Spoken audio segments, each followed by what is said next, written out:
Now to the rail blockades in Canada. A federal minister is in northern BC meeting those Wet'suwet'en hereditary chiefs who don't want a natural gas pipeline crossing their territory.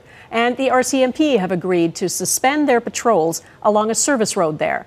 A resolution could lead to an end to the rail blockades elsewhere in the country. Sarah MacDonald is in Smithers, BC, where those talks are taking place. The eyes of the nation were on this tarmac in northern BC Thursday. And one high-profile passenger in particular. We're looking forward to the meeting. Carolyn Bennett, representing the federal government in high-stakes talks with Indigenous leaders, ready to come to the table. What was that misunderstanding? I was in the air, so I was on my way here. We always wanted to meet. But not providing details on why talks, setting the stage for a nation-to-nation meeting, were abruptly called off on Wednesday. Were the Wet'suwet'en hereditary chiefs asked to call for an end to the blockades across Canada? No, I think the issue is that I think everybody believes that there needed to be some space. With the RCMP now pulling its members off this polarized parcel of Indigenous land, and work briefly halted on the natural gas pipeline, sparking unrest nationwide.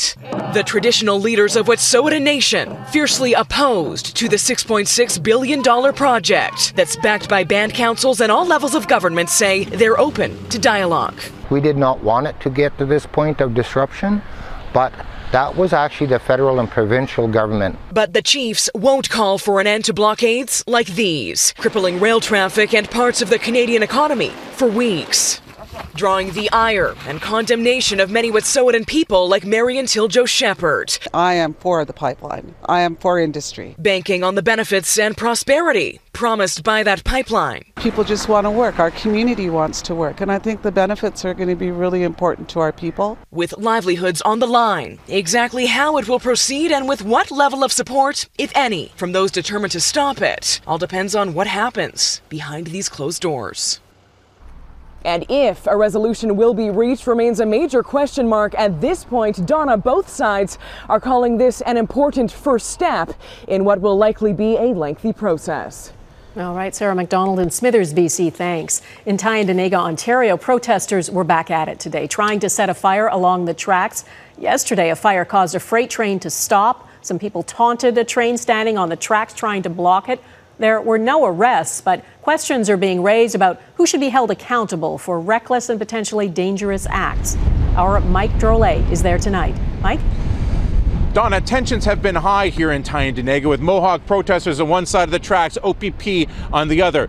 But this weather seems to have cooled things down a bit today. The extreme winds and cold have, for the most part, kept both sides seeking shelter. It was a quiet Thursday morning in Tyendinaga. The trains ran smoothly and unimpeded as extreme winds and cold kept protesters in their tents. But mid-afternoon, the Mohawk anger flared up. Protesters threw wood on the tracks, which the Ontario Provincial Police promptly removed. Protesters then attempted to light a fire next to a passing train, but the winds blew it out. And so it continues. A back and forth that Federal Transport Minister Mike Armstrong says has resulted in a logjam of 184 trains sitting idle. A confrontation seemed inevitable Wednesday as Mohawks played chicken with passing trains, while lighting fires with wood pallets and further away an SUV. No arrests were made, leading many to question why. Prime Minister Justin Trudeau called it reckless, yet stopped short of saying the Ontario provincial police officers dedicated to the territory should make arrests.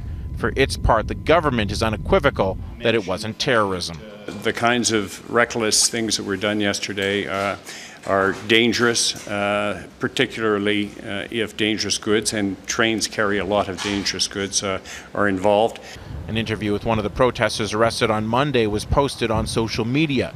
Nick Kolbasuk spoke of the OPP's heavy-handed approach. And it said, "Put your arm behind your back." I said, "I can't, you're standing on it." He said he was hoping to avoid conflict, adding he believes most Canadians don't understand the issues at hand.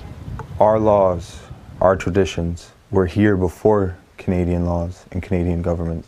Most of us are fine as long as they can learn to live in harmony with us, live in peace with us, and respect our laws and our traditions.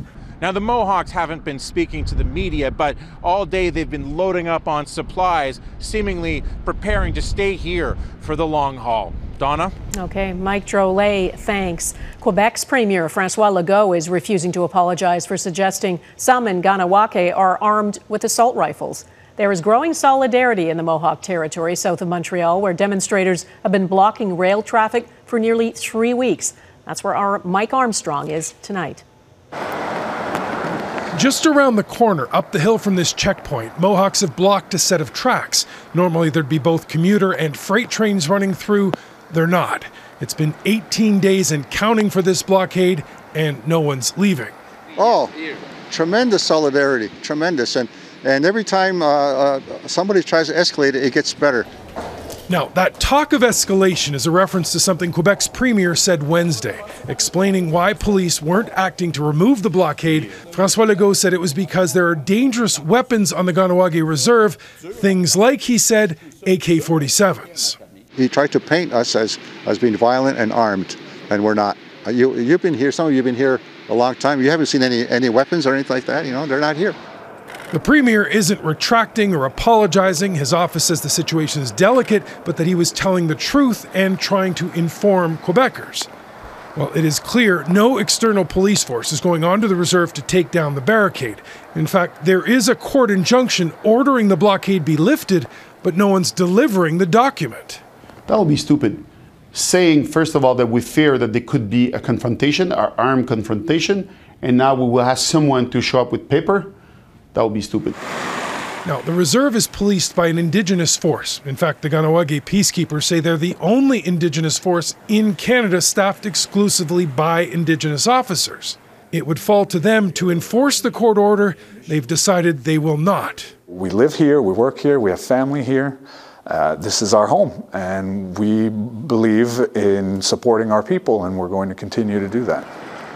The protesters are following the situation in BC, and if there's progress, they're ready to lift the blockade. But not, they say, before progress. Mike Armstrong, Global News, Kahnawake, Quebec.